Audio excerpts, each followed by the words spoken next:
अरिहंत सिद्ध सूर्य उपाध्याय साधु सर्व अर्थ के प्रकाशी मांगलिक उपकारी है।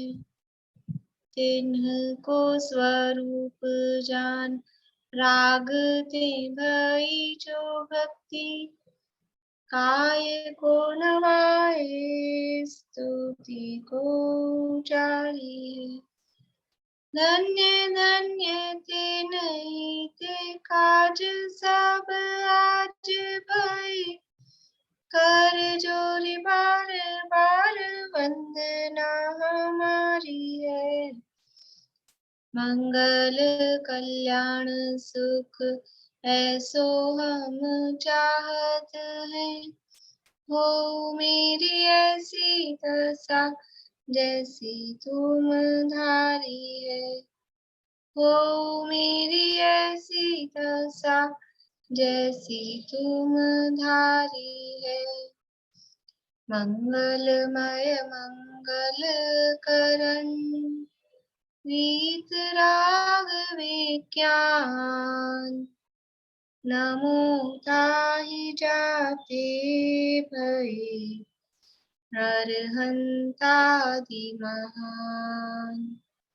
करि मंगल करि हो महा ग्रंथ करण को काज चाहते मिले समाज सब पावे निज पद राज। इस भव तरु का मूल एक जानहु मिथ्या भाव ताको करि निर्मूल अब करिए मोक्ष उपाय। करिए मोक्ष उपाय।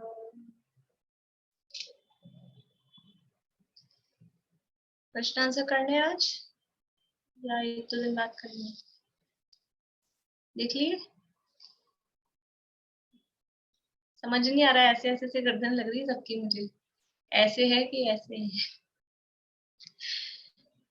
नहीं, आधे लोगों ने देखे, आधे लोगों ने नहीं देखे। चलिए कल करेंगे इस बात में।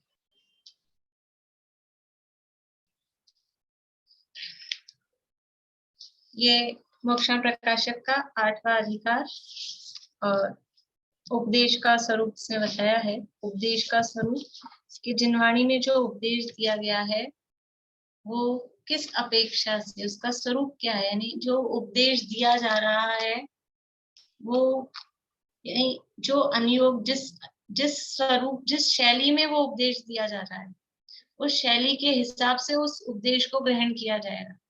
ये प्रथमानुयोग का कथन है कि कर्णानुयोग का कथन है कि चरणानुयोग का कथन है कि द्रव्यानुयोग का कथन है। जब तक ये हम डिफर नहीं कर पाएंगे, ये डिफरेंस नहीं कर पाएंगे, तब तक उसको हमको अंगीकार कैसे करना, जो उभयभाषी प्रकरण में अपन ने देखा था, तब तक वो समझ में नहीं आएगा। जैसे कल हमने कुछ उदाहरण देखे थे कि बादल हुए इसलिए पेट में दर्द हो गया, तो इस कथन को किस तरह से ग्रहण करना कि ये स्थूल कथन है, बहुत मोटा कथन है, ये प्रथमानुयोग का कथन है, ऐसा कोई बादलों से पेट में दर्द वास्तव में ऐसा होता हो, ऐसा नहीं है।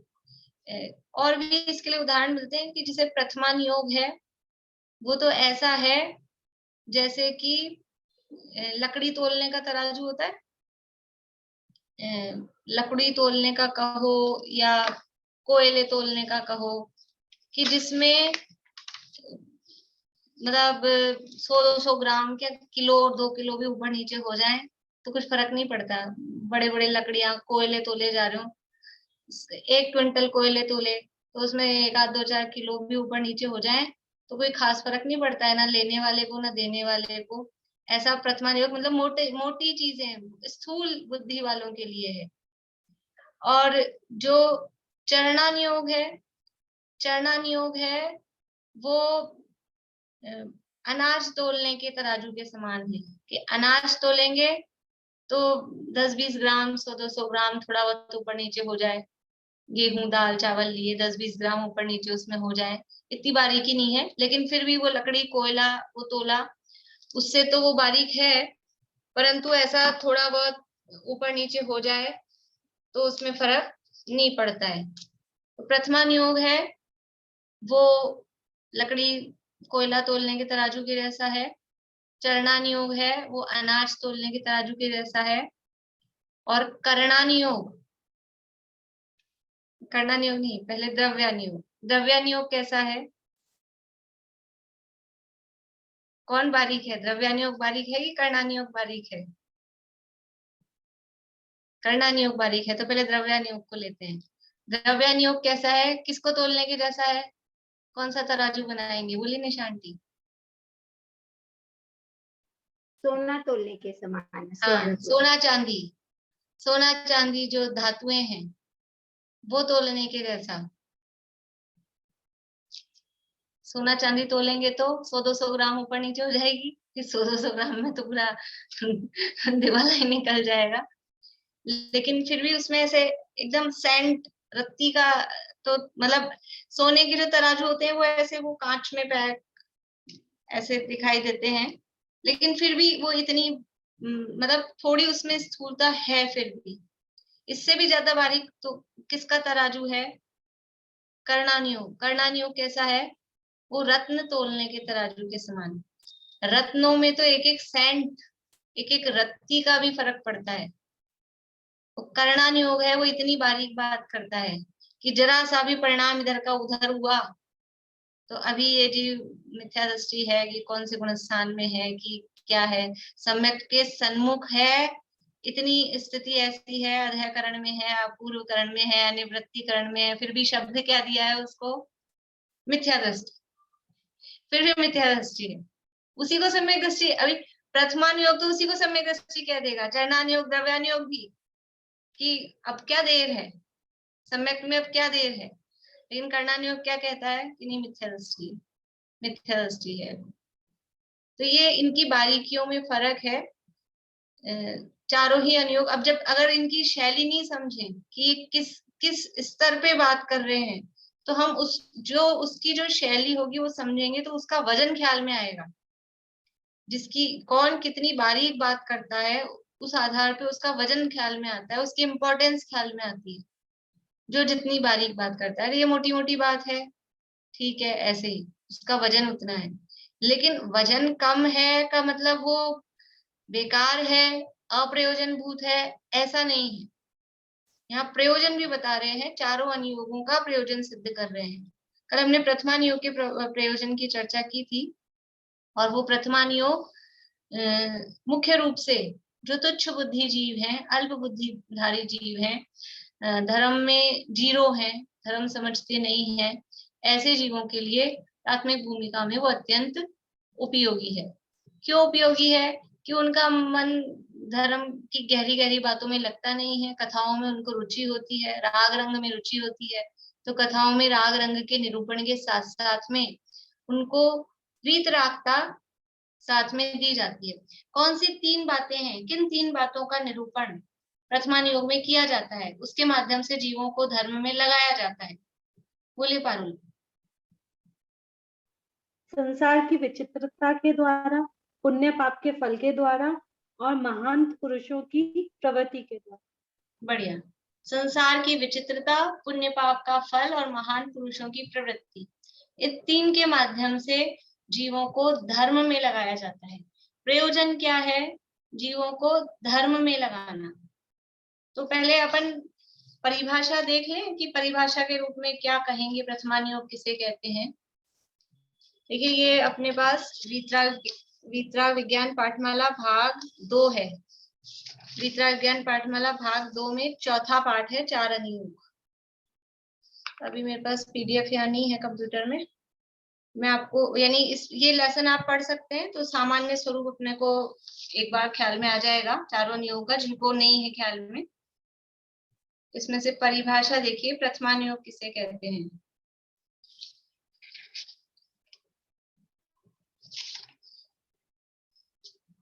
जिन जिन शास्त्रों में महापुरुषों के चरित्रों द्वारा पुण्य पाप के फल का वर्णन होता है और अंत में वीतरागता को हितकर बताया जाता है, उन्हें प्रथमान योग के शास्त्र कहते हैं। यानी प्रथमान योग किसे कहते हैं या प्रथमान योग के शास्त्र किसे कहते हैं, परिभाषा के रूप में, याद करने के रूप में, कि जिन शास्त्रों में महापुरुषों के चरित्र द्वारा पुण्य पाप के फल का वर्णन होता है, तो वो बात आ गई महान पुरुषों की प्रवृत्ति, पुण्य पाप का फल, ये दो बातें आ गई। इसी में संसार की विचित्रता वो गर्भित है। तो जिन शास्त्रों में महापुरुषों के चरित्र द्वारा पुण्य पाप के फल का वर्णन होता है और अंत में वीतरागता को हितकर बताया जाता है। ये वर्णन तो है, लेकिन अंत में हितकर किसको बताया जा रहा है? अंत में वीतरागता को हितकर बताया जाता है, वो प्रथमान योग कहलाता है या प्रथमान योग के शास्त्र कहलाते हैं।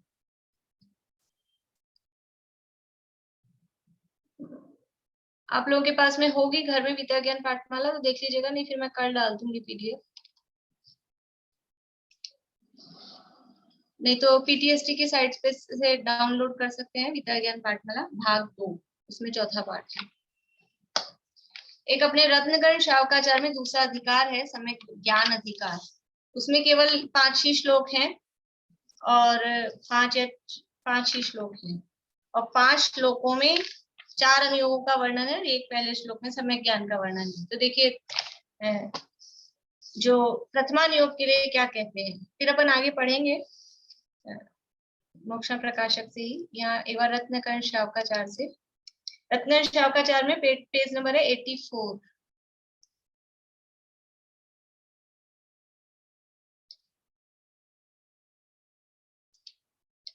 मैं स्क्रीन शेयर कर रही हूँ, आप लोगों के पास हो तो निकाल लीजिए, नहीं तो यहाँ पे देख लीजिएगा।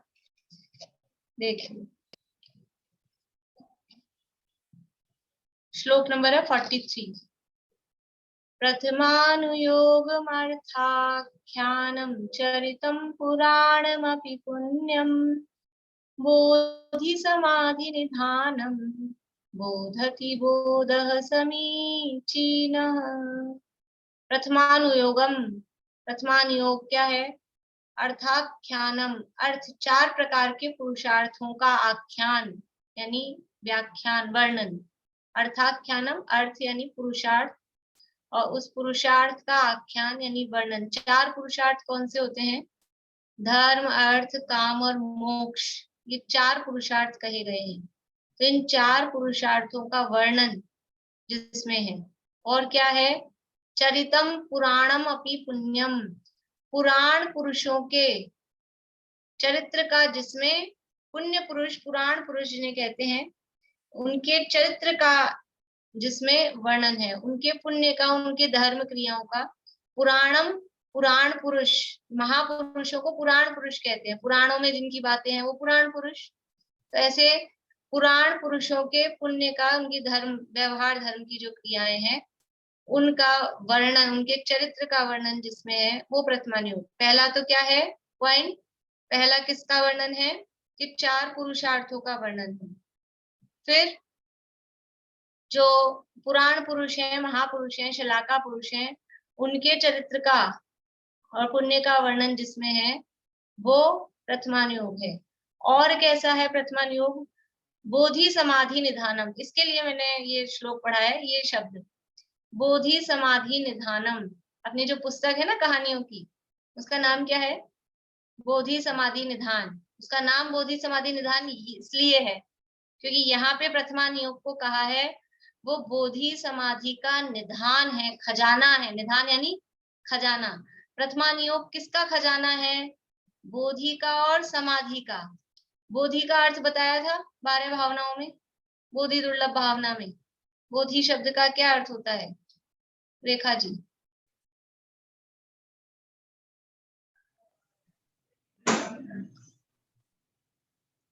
ज्ञान को, ज्ञान को नहीं, भारती आंटी, बोधि यानी क्या? नहीं बुद्धि तो नहीं है, पर मेरे को नहीं ध्यान आ रहा है, बुद्धि तो नहीं है। प्रमिला जी, समता भाव की प्राप्ति ध्यान नहीं है मेरे को। नहीं, चलिए निशा आंटी बोलिए। रत्नत्रय आएगा। रत्नत्रय, बोधि यानी रत्नत्रय, सम्यक दर्शन, सम्यक ज्ञान, सम्यक चारित्र। बोधि दुर्लभ यानी रत्नत्रय की दुर्लभता, बोधि शब्द का अर्थ। तो बोधि यानी रत्नत्रय, और समाधि, समाधि यानी उस रत्नत्रय की पूर्णता। समता भाव को समाधि कहते हैं, लेकिन यहाँ समाधि का मतलब है वो रत्नत्रय पूर्ण हो जाए। समाधि का एक अर्थ होता है शुक्ल ध्यान, उसको भी समाधि कहते हैं, कि वहां जाके वो स्थित हो गए। तो बोधि समाधि का रत्नत्रय और उस रत्नत्रय की पूर्णता का, अथवा अपन दूसरा अर्थ भी लें, समय बोधि का अर्थ बोध से लें तो सम्यक ज्ञान लें, तो वो सम्यक ज्ञान और समाधि यानी फिर उस सम्यक ज्ञान का जो फल है, जो अपन समाधि का अर्थ जनरल करते हैं, मरण समय में समता भाव का परिणाम, जीवन भर समता भाव का परिणाम, वो भी अर्थ लें तो वो भी अर्थ लग जाएगा। यहाँ तो अर्थ वही दिया है, रत्नत्रय और रत्नत्रय की पूर्णता, वो बोधि और समाधि। लेकिन अपन अपना दूसरा अर्थ भी लें तो वो भी लग जाएगा कि सम्यक ज्ञान और समता भाव, उसका क्या है, वो निधान है, रत्नत्रय का खजाना है। कौन कौन है रत्नत्रय का खजाना? प्रथमानियोग, बोधि समाधि निधानम। ऐसे ही नहीं है अपन ने कह दिया लकड़ी तोलने का तराजू है तो बिल्कुल है, ऐसा नहीं है। वो तो उसकी निरूपण की शैली बताने के लिए वो उदाहरण दिए हैं, लेकिन इसका मतलब वो जिनवाणी का हिस्सा है। कोई भी अनुयोग कोई हे है या बेकार है, व्यर्थ है, ऐसा नहीं है। बोधि समाधि निधानम, और क्या है? बोधति बोध समीचीन, क्या है कि वो सम्यक प्रकार से, बोधति बोध, बोध है, अब यहाँ बोध का अर्थ है वो ज्ञान, और समीचीन यानी सम्यक प्रकार से वो ज्ञान कराता है, या फिर सम्यक ज्ञान ही उसको अच्छे से सम्यक प्रकार से उसको बोधति यानी जानता है। ऐसे प्रथमानुयोग को समीचीन यानी सम्यक प्रकार से, बोध यानी सम्यक ज्ञान, बोधति यानी जानता है। ऐसे सम्यक ज्ञान को ऐसे प्रथमानुयोग को सम्यक ज्ञान ही अच्छी तरह से जानता है। देखिए अर्थ, सम्यक ज्ञान प्रथमानुयोग को जानता है। कैसा है प्रथमानुयोग? ये लास्ट लाइन का अर्थ पहले किया, सम्यक ज्ञान प्रथमानुयोग को जानता है। कैसा है प्रथमानुयोग? जिसमें धर्म अर्थ काम मोक्ष रूप चारों पुरुषार्थों का कथन है। एक पुरुष की मुख्यता से जो वर्णन होता है वह चरित्र कहलाता है, तथा जिसमें 63 शलाका पुरुषों के संबंध में वर्णन हो उसे पुराण कहते हैं। अभी देखिए अंतर भी यहाँ बता दिया है। कुछ अपने शास्त्र होते हैं उसमें चरित्र शब्द दिया जाता है, कुछ शास्त्र होते हैं उसमें पुराण शब्द दिया जाता है। पद्म पुराण, हरिवंश पुराण, और एक होता है श्रीपाल चरित्र, श्रेणिक चरित्र। क्या अंतर है इनमें? कि एक श्रेणिक की मुख्यता से बस श्रेणिक का वर्णन मुख्य रूप से जिसमें है तो वो चरित्र, वो श्रेणिक चरित्र कहा जाएगा। और हरिवंश पुराण है, उसमें एक व्यक्ति का वर्णन नहीं है, उसमें कितने सारे महापुरुष, कृष्ण भी हैं, नेमिनाथ भी हैं, पांडव भी हैं, वो सारे महापुरुषों का वर्णन उसमें है। तो 63 शलाका मतलब एक से अधिक महापुरुषों के का वर्णन जिसमें है वो कहलाता है पुराण।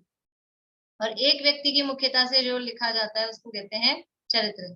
जैसे अपने स्तुति और वंदना में अंतर होता है ना, वैसा ही अंतर।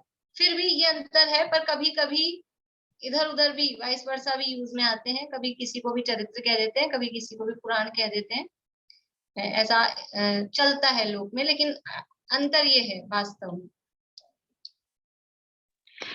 पद्म पुराण में क्या किसका वर्णन है? पद्म पुराण में रामचंद्र जी का तो है ही, उसके रामचंद्र जी बलभद्र हैं, फिर नारायण है लक्ष्मण, वो रावणपति नारायण है। फिर बीच बीच में और कहानियां भी आती है पवनंजय आदि की, और भी दूसरी एक ही बहुत सारी कथाएं अपने पद्म पुराण में से, हरिवंश पुराण में से निकली, अपने को पता नहीं चलता है कि बीच बीच में वो उनकी कनेक्टिंग कोई पूर्व भाव की होती है, कोई किसी के संबंधियों की होती है। तो वो इतने बड़े बड़े पुराण है ना, उनमें ये कुछ कुछ कहानियां उन्हीं में होती हैं इस तरह से। तो वो एक खाली एक व्यक्ति का उसमें चरित्र का वर्णन नहीं है, बहुत सारे महापुरुषों का वर्णन उसमें होता है।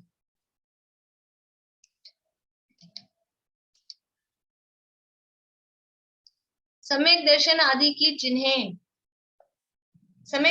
जिन्हें नहीं था, उन्हें सम्यक दर्शन ज्ञान चारित्र की प्राप्ति होना बोधि कहलाता है, और जिन्हें सम्यक दर्शन ज्ञान चारित्र था उसकी परिपूर्णता समाधि कहलाती है। अभी जो कल अपन ने पढ़ा है वो क्या है कि जिनको सम्यक दर्शन ज्ञान चारित्र नहीं था, ऐसे तुच्छ बुद्धि जीव थे, उनको धर्म में लगाया और फिर वो सम्यक दर्शन ज्ञान चारित्र की प्राप्ति उनको हो गई, तो ये बोधि का निधान हुआ। और अब जो अपने को पढ़ना है कि जिनको पहले से ही तत्व ज्ञान है, जो पहले से ही सम्यक दृष्टि है, उन्हें इस प्रथमान योग के माध्यम से उसकी परिपूर्णता होती है, तो उनके लिए वो समाधि का निधान है। तो बोधि निधानम समाधि निधानम, बोधि समाधि निधानम। प्रथमान योग रत्नत्रय की प्राप्ति और परिपूर्णता का निधान है, उत्पत्ति का स्थान है, पुण्य होने का कारण है। अतः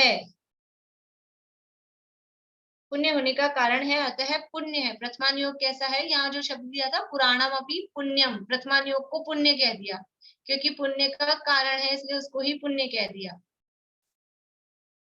अतः पुण्य है, ऐसे प्रथमान योग को सम्यक ज्ञान ही जानता है। ये प्रथमान योग का स्वरूप, कि प्रथमान योग में 63 सलाका महापुरुषों के चरित्र का वर्णन, पुण्य पाप का फल, संसार की विचित्रता इत्यादि के माध्यम से जीवों को धर्म में लगाया जाता है। अंत में वीतरागता को ही हितकर बताया जाता है। प्रयोजन क्या है, बताना क्या है, धर्म में लगेगा कैसे जीव कहानी से, कि अंत में वीतरागता को हितकर बताया जाता है, उसके माध्यम से जीव धर्म में लगते हैं। अब ये प्रथमान योग जो जीव तत्व ज्ञानी है, या समझ लीजिए सम्यक दृष्टि है, सम्यक दृष्टि नहीं भी है तो ज्ञानी है, समझते हैं, धर्म समझते हैं, उनको किस तरह से प्रथमान योग प्रयोजन भूत है, उसकी चर्चा यहाँ पर अब कर रहे हैं। मोक्षा प्रकाशक में पेज नंबर है 269।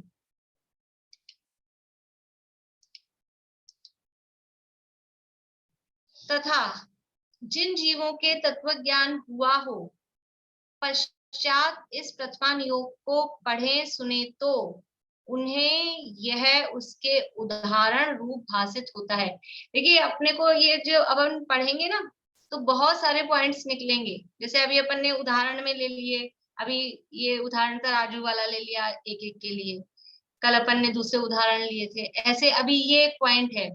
प्रथमान योग क्या करता है कि प्रथमान योग उदाहरण प्रस्तुत करता है, यानी एक उसकी विशेषता है। ये प्रथमान योग क्या करता है, देखो जो महापुरुष हैं, चारों अनुयोगों को महापुरुषों के जीवन के रूप में लगाएं, कि जो महापुरुषों की कथा है, महापुरुषों की कथा है, वो क्या है, कथा तो प्रथमान योग है, ठीक है।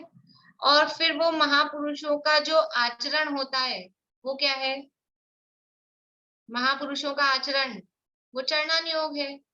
और वो महापुरुषों के जो जीवन की परिस्थितियां हैं, जीवन में उनके जो परिणाम चलते हैं वो क्या है, वो करणान योग है।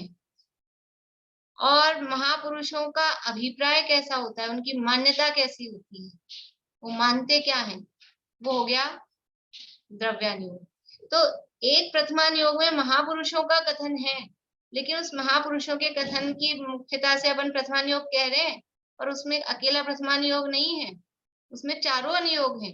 वो प्रथमान योग महापुरुषों की कथा बताएगा, तो वो कथा जो हुई, कथा को हाईलाइट किया है, वो प्रथमान योग है। लेकिन उसमें उनका आचरण भी तो साथ में बताया जा रहा है ना, कि उनका आचरण कैसा था, किस तरह से भरत जी कैसे थे, कि वो घर में ही वैरागी रहते थे, ऐसे सामायिक करते थे, इस तरह का आहार लेते थे, मुनिराजों का पड़गहन के लिए खड़े रहते थे, द्वारापेक्षण के लिए, ये सब क्या है, ये उनका आचरण, ये चरणान योग बताया जा रहा है।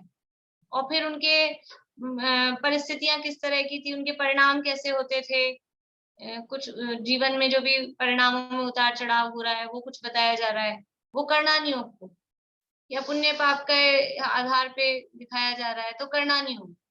और फिर उनका अभिप्राय कैसा था, कि भरत जी मानते क्या थे, अभागा, अपने आप को अभागा भरत, कि मैं कोई ये 6 खंड जीतने में लगा हूं, राजपाट में रह रहा हूँ, या जिसे कहें भरत जी घर में ही वैरागी, क्या वो कहानी में अंत में ये दिखाया कि दीक्षा लेते ही और तुरंत केवल ज्ञान हो गया अंतर्मुहूर्त में, ये क्या बताया जा रहा है? ये उनका अभिप्राय अंदर द्रव्यानुयोग हो गया, समझ लीजिए।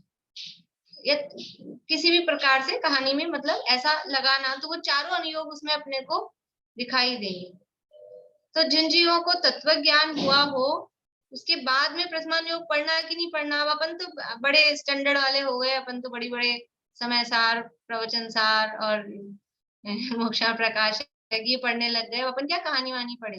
ये ऐसा नहीं है। जिन जीवों के तत्व ज्ञान हुआ हो पश्चात इस प्रथमानुयोग को पढ़े सुने तो उन्हें यह उसके उदाहरण स्वरूप भाषित होता है कि हमने ये जो बात पढ़ी है, ये जो सिद्धांत पढ़े हैं, क्रमबद्ध पर्याय की, निश्चय व्यवहार की, निमित्त उपादान, उनके उदाहरण कहाँ से मिलेंगे?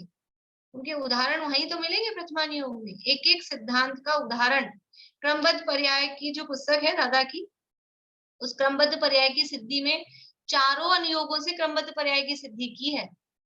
तो प्रथमानुयोग के उदाहरण की 12 वर्ष बाद में द्वारिका जलेगी। अब ये उदाहरण कहाँ मिला? ये सिद्धांत है द्रव्यानुयोग, और द्रव्यानुयोग के लिए उदाहरण कहाँ मिल रहा है? ये प्रथमानुयोग में। तो ऐसे ये उदाहरण प्रस्तुत करता है, उनके उदाहरण स्वरूप भाषित होता है। जैसे जीव अनादि निधन है, शरीर आदि संयोगी पदार्थ है, ऐसा यह जानता था। हम जानते थे कि जीव अनादि निधन है, शरीर है तो संयोगी है, नवीन संयोग हुआ है। अभी कैसे पता लगे, सिद्ध कैसे हो?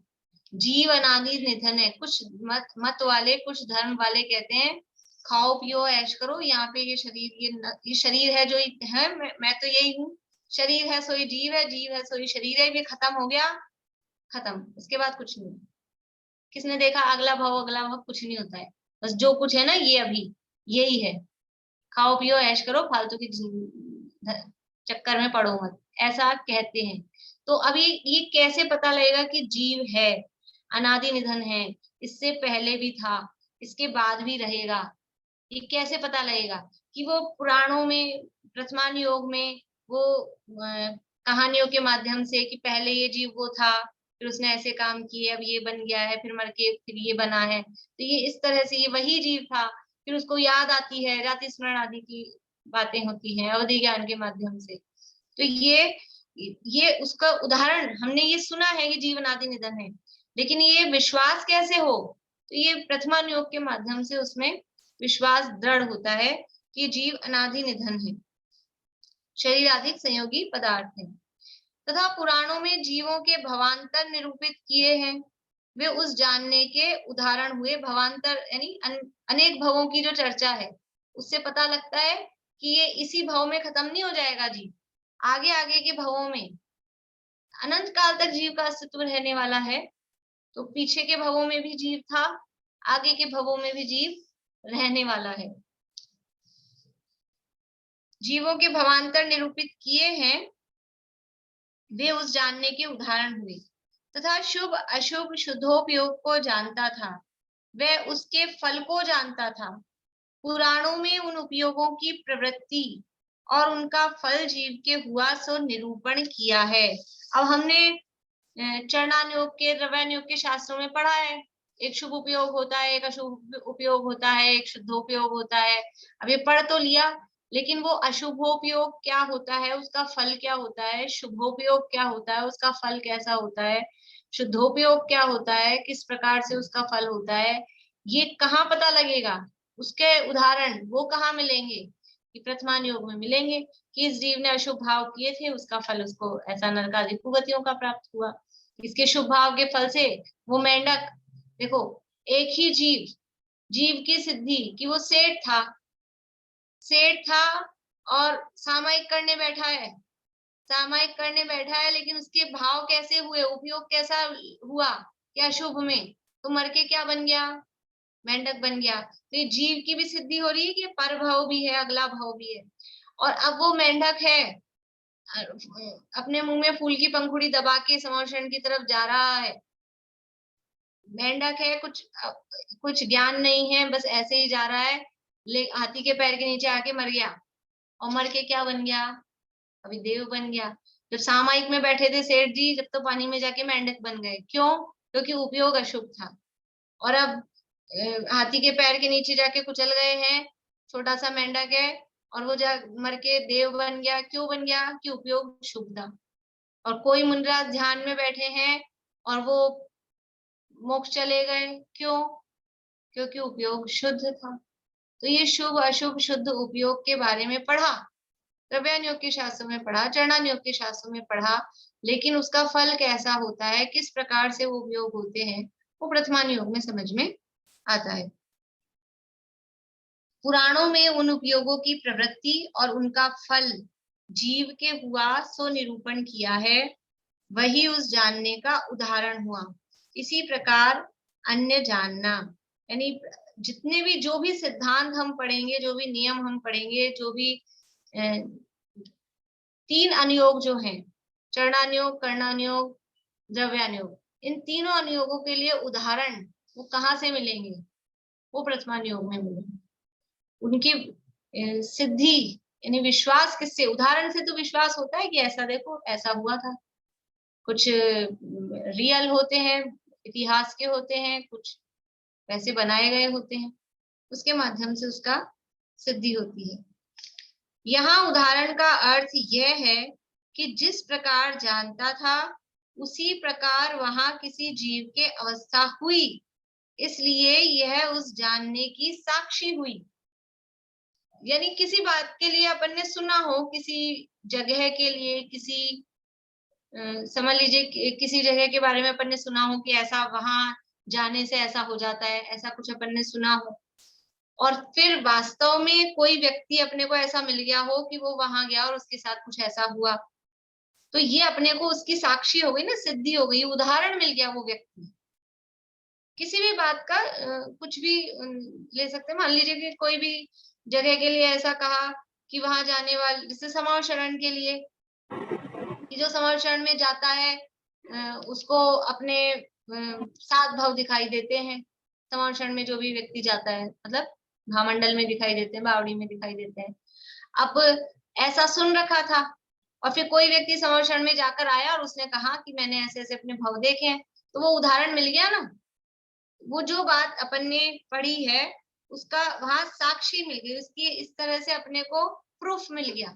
तो उदाहरण है वो अपने को प्रूफ, ये प्रथमान योग प्रूफ प्रस्तुत करता है कि ये जो सिद्धांत कहे गए हैं, जो बात कही गई है, ये ऐसी इनके साथ में हुई है, ऐसी इनके साथ में हुई थी।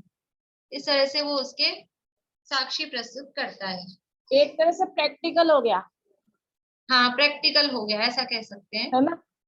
कि जो सिद्धांत जो जिस रूप में पढ़े थे उसका प्रैक्टिकल अपने को जीवों के जीवन में वो वहां पर दिखाई देता है। तो यहाँ उदाहरण का अर्थ है वो उदाहरण हुआ। उदाहरण का मतलब क्या है कि जिस प्रकार हम जानते थे, तो जिस प्रकार जानता था उसी प्रकार वहां किसी जीव के अवस्था हुई, इसलिए यह उस जानने की साक्षी हुई। ये जो हम जान रहे थे वो हमारा जानना साक्षी, मतलब उस वो प्रामाणिक हो गया, उसका ये प्रूफ है। हम जो जान रहे थे उसका प्रूफ ये है, ऐसा। तथा जैसे कोई सुभट है, वह सुभटों की प्रशंसा और कायरों की निंदा जिसमें हो, ऐसी किन्हीं पुराण पुरुषों की कथा सुनने में सुभट पने में अति उत्साहवान होता है, उसी प्रकार धर्मात्मा है, वह धर्मात्माओं की प्रशंसा और पापियों की निंदा जिसमें हो, ऐसे किन्हीं पुराण पुरुषों की कथा सुनने से धर्म में अति उत्साहवान होता है। कोई सुभट, सुभट का मतलब है योद्धा, कोई योद्धा है, तो कोई जो योद्धा है उसको किसकी कहानियां सुनानी, वो उसको किसकी कहानियां सुनने में इंटरेस्ट आता है? वास्तव में कोई क्षत्रिय है, बिल्कुल बहादुर है। सुभट का मतलब है वीर, बहादुर, कायर नहीं, ऐसा है। तो उसको कौन सी कहानियां सुनने में मजा आता है? कि कोई ये था, एक वो था, वो युद्ध से डर के भाग गया, पीठ दिखा के भाग गया, ऐसी कहानियां पसंद नहीं आती उसको। तो बढ़िया युद्ध की कहानियां सुनाओ, और फिर जिसमें जो जीत गया हो, जैसे ऐसे होते हैं ना, मूवीज आती है अलग अलग टाइप की, कोई तो एक्शन मूवी होती है, कोई लव स्टोरी होती है, कोई पारिवारिक होती है अपनी इस तरह की। तो किसको कौन सी पसंद आती है? लड़कों को एक्शन मूवी पसंद आती है, लड़ाई धड़ाई वाली, मतलब ऐसा हो। और ये सिंपल घर गृहस्थी की, घरेलू, वो उनको पसंद नहीं आती है। वो लेडीज को पसंद आएगी घर गृहस्थी वाली, जो जिस टाइप का होता है। लड़कों को गेम कौन सा पसंद आता है? 1 साल का भी बच्चा होगा ना, वो गुड़िया लेके नहीं घूमेगा, डॉल लेके नहीं खेलेगा। वो 1 साल का भी बच्चा, उसके हाथ में क्या होता है? बैट होता है, वो क्रिकेट खेलता है। तो वो जो कोई सुबह है, उसको किसी कहानियां, मतलब क्या, यानी उसके अपने आप ही उनकी रुचि किस में होती है कि वीर पुरुषों की कहानियां सुनने में उनको अच्छा लगता है। तो कोई सुभट है, वो सुभटों की प्रशंसा और कायरों की निंदा जिसमें हो, ऐसी पुराण पुरुषों की कथा सुनने में अति उत्साहवान होता है। वो बातें सुनने में तो उसको मजा आता है। उत्साहवान मतलब इंटरेस्ट से सुनता है, इंटरेस्ट से करता है वो बात। उसी प्रकार जो धर्मात्मा है, वो तो लड़का है और उसको क्रिकेट की बातों में मजा आता है, उसको वही सुनना है, उसको एक्शन मूवीज में मजा आता है। अब यहाँ तो है धर्मात्मा। धर्मात्मा को किस में मजा आएगा? किस में मजा आएगा?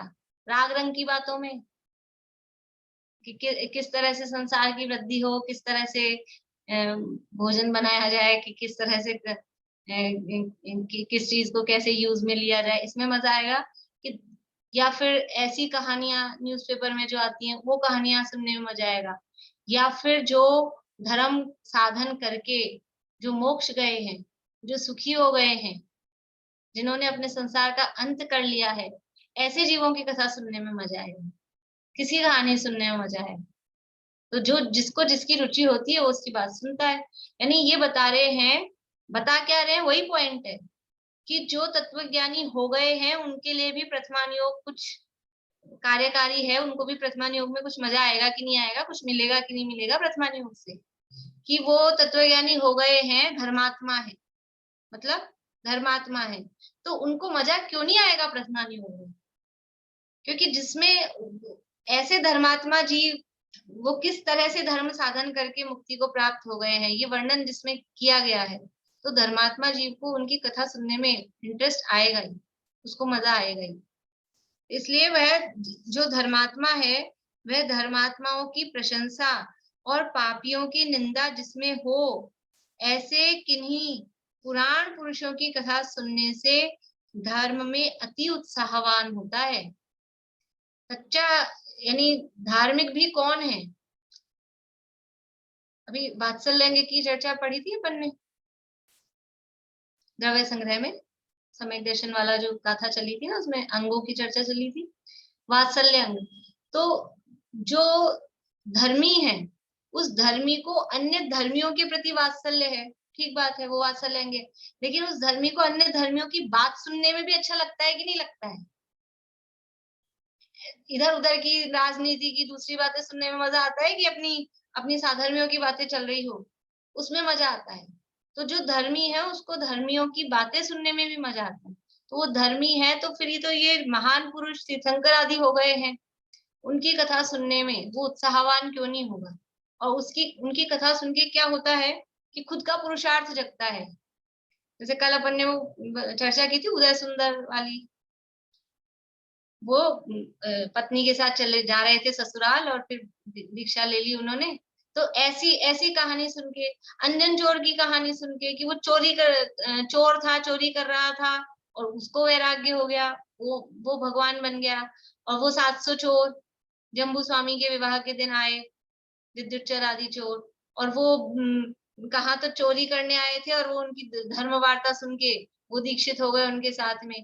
तो ऐसा सुन के अपना पुरुषार्थ जगता है कि नहीं जगता है कि हम कब धन्य सुअवसर पाऊं, जब निज में ही रम जाऊं और संत साधु बन के विचरूं, वह घड़ी कब आएगी। उनकी कहानियां पढ़ के सुन के खुद को भी अंदर से वो जरूरी है, एनर्जी मिलती है। यदि ये नहीं पढ़ा जाए तो वो एनर्जी की वो ऐसा लगना चाहिए ना कि ये मोक्ष चले गए थे, ये मोक्ष चले गए थे, इन्होंने ऐसे धर्म साधना की थी, हम कब करेंगे, हमें भी करनी चाहिए।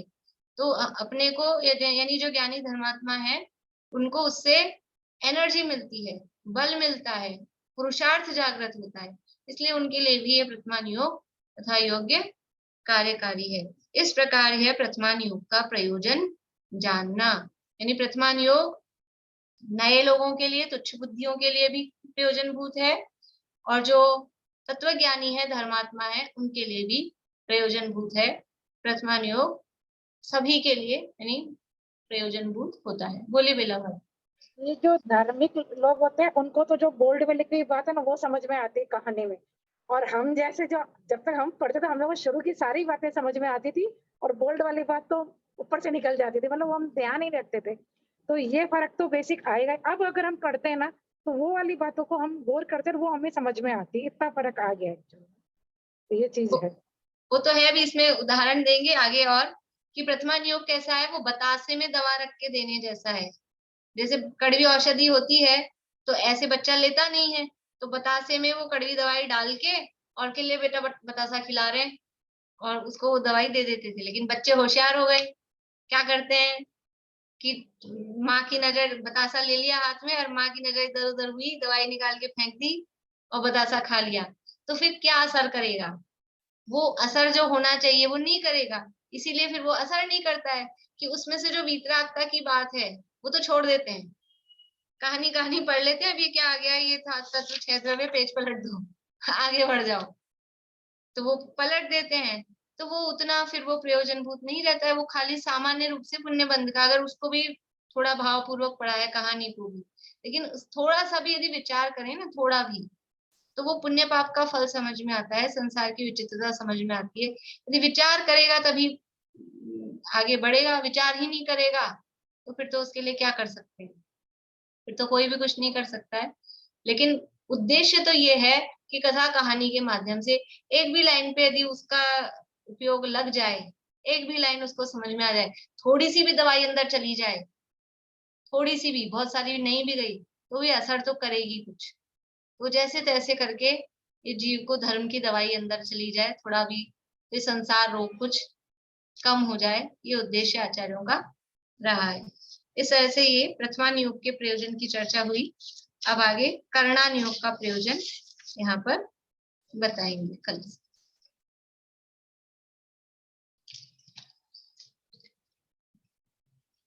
जिनवाणी स्थिति कौन बोल रहे हैं? किसने नहीं बोली है?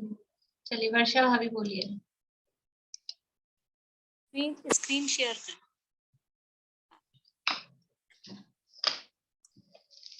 जोग धरे रहे जोग सो भिन्न, अनंत गुणात्म केवल ज्ञानी, तासु हृदय द्रह सो निक्सी, सरिता समवेशुत सिंधु समानी, याते अनंत नयातम लंचन, सत्य स्वरूप सिद्धंत बखानी, बुद्ध लखे न लखे, बुद्ध लखे न लखे दूर बुद्ध, सदा जग माही जगी जीन वानी, सदा जग माही जगी जीन वानी।